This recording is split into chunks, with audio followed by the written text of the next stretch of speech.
Namah Shivaya. Om Namah Shivaya. Om Namah Shivaya. Ya Devi Sarvabhuteshu Shaktirupena Samstata. Namastasyai Namastasyai Namastasyai Namo Namaha. Chapter 37. I Go to America.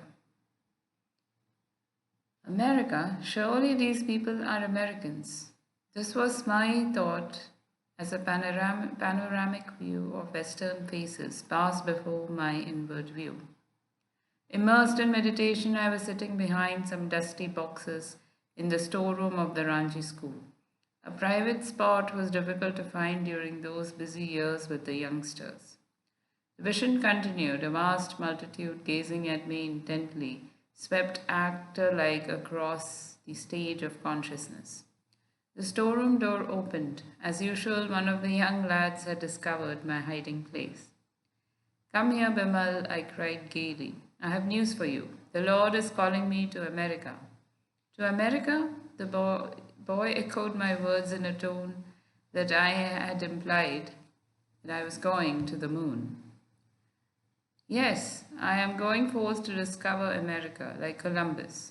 He thought he had found India. Surely there is a karmic link between these two lands." Bimal scampered away. Soon the whole paper was informed by the two-legged newspaper. I summoned the bewildered faculty and gave the school into its charge. "I know you will keep Lahiri Maharsh's yoga ideals of education ever to the fore," I said. "I shall write you frequently. God willing, someday I shall be back." Tears stood in my eyes as I cast a look at the little boys and the sunny acres of Ranchi. A definite epoch in my life had now closed. I knew. Henceforth I would dwell in far lands. I entrained for Calcutta a few hours after my vision. The following day, I received an invitation to serve as the delegate from India to an international congress of religious liberals in America. It was to convene that year in Boston under the auspices of the American Unitarian Association. My head in a whirl, I sought out Sri Yukteswar in Serampur. "Guruji, I have just been invited to address a religious congress in America. Shall I go?" "All doors are open for you," Master replied simply. "It is now or never." "But sir," I said in dismay, "what do I know about public speaking?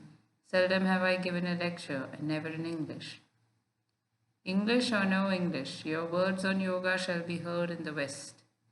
I laughed. "Well, dear Guruji, I hardly think the Americans will learn Bengali. Please bless me with a push over the hurdles of the English language." When I broke the news of my plans to father, he was utterly taken aback. To him, America seemed incredibly remote. He feared he might never see me again. "How can you go?" he asked sternly. "Who will finance you?" As he had affectionately borne the expenses of my education and whole life, he doubtless hoped that this question would bring my project to an embarrassing halt. "The Lord will surely finance me." As I made this reply, I thought of the similar one I had given long ago to my brother Ananta in Agra. Without very much guile, I added, "Father, perhaps God will put it in your mind to help me." "No, never." He glanced at me piteously. I was astounded, therefore, when father handed me the following day a check made out for a large amount.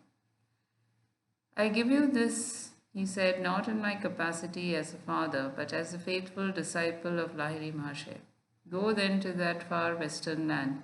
Spread there the creedless teachings of Kriya Yoga." I was immensely touched at the selfless spirit in which father had been able to quickly put aside his personal desires. The just realization had come to him during the preceding night that no ordinary desire for foreign travel was motivating my voyage. "Perhaps we shall not meet again in this life." Father, who was 67 at this time, spoke sadly. An intuitive conviction prompted me to reply, "Surely the Lord will bring us together once more." As I went about my preparations to leave Master and my native land for the unknown shores of America, I experienced not a little trepidation. I had heard many stories about the materialistic Western atmosphere, one very different from the spiritual background of India, pervaded with the centuried aura of saints. An Oriental teacher who will dare the Western airs, I thought, must be hardly beyond the trials of any Himalayan cold. One early morning I began to pray with an adamant determination to continue, to even die praying until I heard the voice of God. I wanted His blessing and assurance that I would not lose myself in the fog of modern utilitarianism.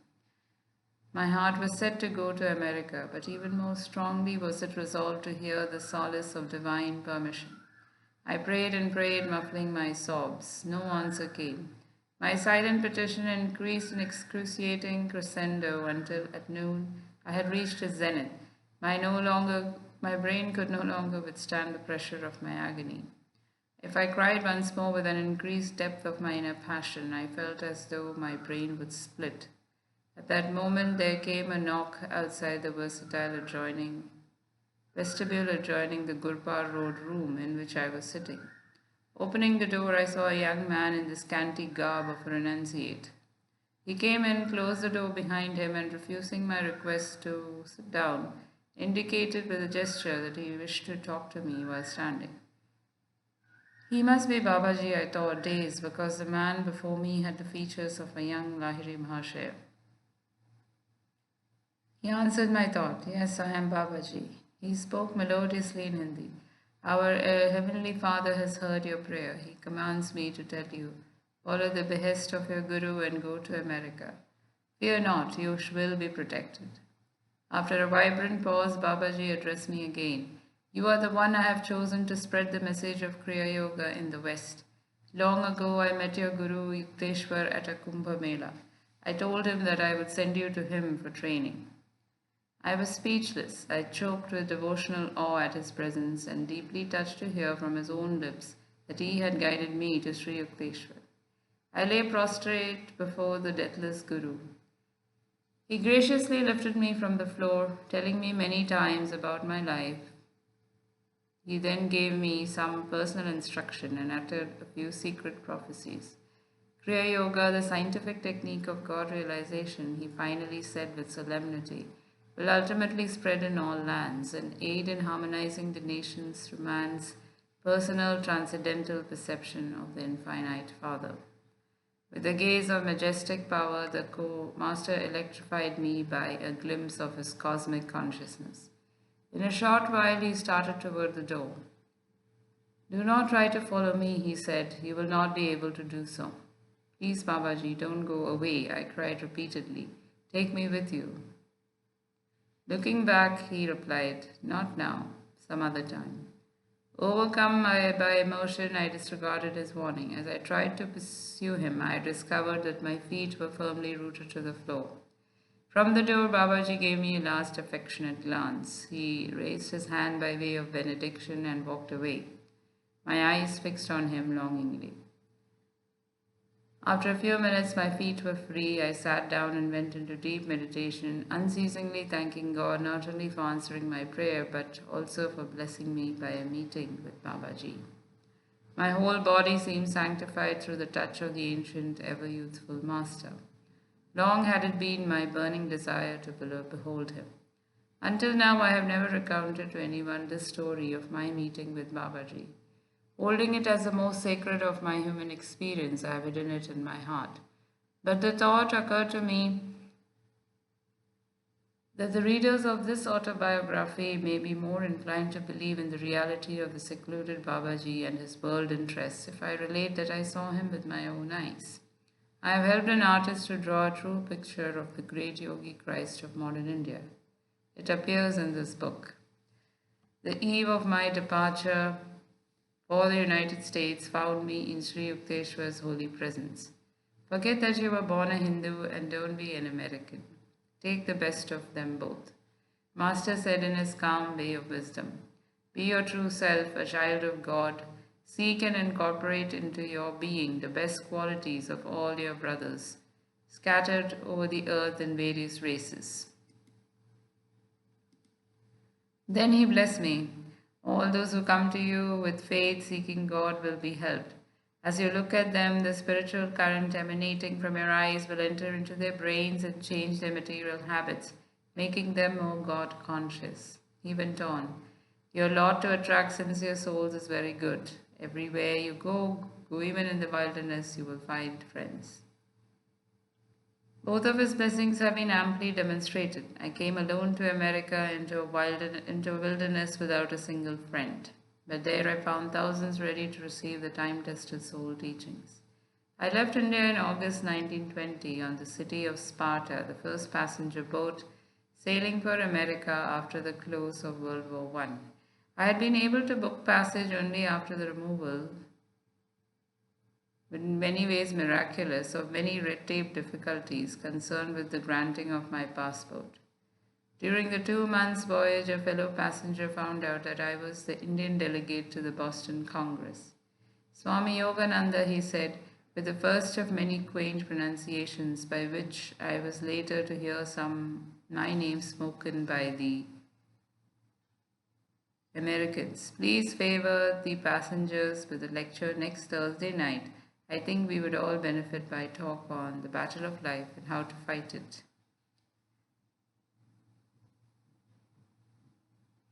Alas, I had to fight the battle of my own life, I discovered on Wednesday. Desperately trying to organize my ideas into a lecture in English, I finally abandoned all my preparations. My thoughts, like a wild colt eyeing a saddle, refused any cooperation with the laws of English grammar. Fully trusting in my master's vast assurances, however, I appeared before my Thursday audience in the saloon of the steamer. No eloquence rose to my lips. Speechlessly, I stood before the assemblage. After an endurance contest lasting 10 minutes, the audience realized my predicament and began to laugh. The situation was not funny to me at the moment. Indignantly, I sent a silent prayer to Master. You can speak. His voice sounded instantly within my consciousness. My thoughts fell at once into the friendly relation with the English language. 45 minutes later, the audience was still attentive. The talk won me a number of invitations to lecture later before various groups in America. I never could remember afterward a word that I had spoken. By discreet inquiry, I learned from a number of passengers, you gave me inspiring lecture in stirring and correct English. At this delightful news, I humbly thanked my Guru for his timely help, realizing anew that he was ever with me, setting at naught all barriers of time and space. Once in a while during the remainder of the ocean trip, I experienced a few apprehensive twinges about the coming English lecture ordeal at the Boston Congress. Lord, I prayed, please let my inspiration be thyself, and not again the laughter bombs of the audience. The city of Sparta docked near Boston in late September. On the 6th of October, I addressed the Congress with my maiden speech in America. It was well received. I sighed in relief. The magnanimous secretary of the American Unitarian Association wrote the following comment in a published account of the Congress proceedings. Swami Yogananda, delegate from the Brahmacharya ashram of Ranchi in India, brought the greetings of his association to the Congress. In fluent English and a forcible delivery, he gave an address of a philosophical character on the science of religion, which had been printed in pamphlet form for wider distribution. Religion, he maintained, is universal and it is one. We cannot possibly universalize particular customs and convictions, but the common element in religion can be universalized, and we can ask all alike to follow and obey it. Due to Father's generous check, I was able to remain in America after the Congress was over. 4 happy years were spent in humble circumstances in Boston. I gave public lectures, taught classes, and wrote a book of poems called The Songs of the Soul, with a preface by Dr. Frederick B. Robinson, president of the College of the City of New York. Starting a transcontinental tour in the summer of 1924, I spoke before thousands in the principal cities. ending my western trip with a vacation in the beautiful Alaskan North. With the help of large-hearted students, by the end of 1925, I had established an American headquarters on the Mount Washington Estates in Los Angeles. The building is the one I had seen years before in my vision at Kashmir. I hastened to send Sri Yukteswar pictures of these distant American activities. He replied with a postcard in Bengali, which I translate here. 11th August 1926. Child of my heart, O Yogananda. Seeing the photos of your school and students, what joy comes in my life I cannot express in words. I am melting in joy to see your yoga students of different cities, beholding your methods and chant affirmations, healing vibrations, and divine healing prayers. I cannot refrain from thanking you from my heart. Seeing the gate, the winding hilly way upward, and the beautiful scenery spread out beneath the Mount Washington Estates, I yearn to behold it all with my own eyes. Everything here is going on well through the grace of God. May you ever be in bliss. Sri Yukteswar Giri. Years sped by, I lectured in every part of my new land and addressed hundreds of clubs, colleges, churches, and groups of every denomination. Thousands of Americans received yoga initiation. To them all I dedicated a new book of prayer thoughts in 1929, Whispers from Eternity, with a preface by Amelita Gallicurci. I give here from the book a poem entitled God, God, God, composed one night as I stood on a lecture platform. From the depths of slumber, as I ascend the spiral stairway of wakefulness, I whisper, God, God, God. Thou art the food, and when I break my fast of nightly separation from thee, I taste thee and mentally say, God, God, God. No matter where I go, the spotlight of my mind ever keeps turning on thee, and in a battle din of activity, my silent war cry is ever, God, God, God. When boisterous storms of trials shriek, and when worries howl at me, I drown their clamor, loudly chanting, God, God, God. When my mind weaves dreams with threads of memories, then on that magic cloth I find embossed, God, God, God. Every night in time of deepest sleep, my peace dreams and calls joy, joy, joy, and my joy becomes singing evermore, God, God, God. In waking, eating, working, dreaming, sleeping, serving, meditating, chanting, divinely loving, my soul constantly hums, unheard by any, God, God, God.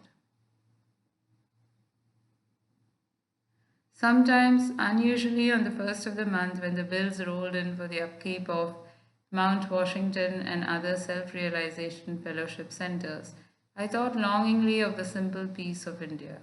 But daily I saw a widening understanding between West and East, and my soul rejoiced. I have found the great heart of America expressed in the wondrous lines by Emma Lazarus, carved at the base of the Statue of Liberty, the mother of exiles. From her beacon hand glows worldwide welcome, her eyes, mild eyes command the air-bridged harbor that twin cities frame. Keep ancient lands your storied pomp, cries she with silent lips. Give me your tired, your poor, your huddled masses yearning to breathe free, wretched refuse of your teeming shore. Send these, the homeless tempest tossed to me. I lift my lamp beside the golden door. End of chapter. Yogarato va, bhogarato va, sangarato va, sangavina, yasya brahmani ramate chetam, nandati nandati nandate ma.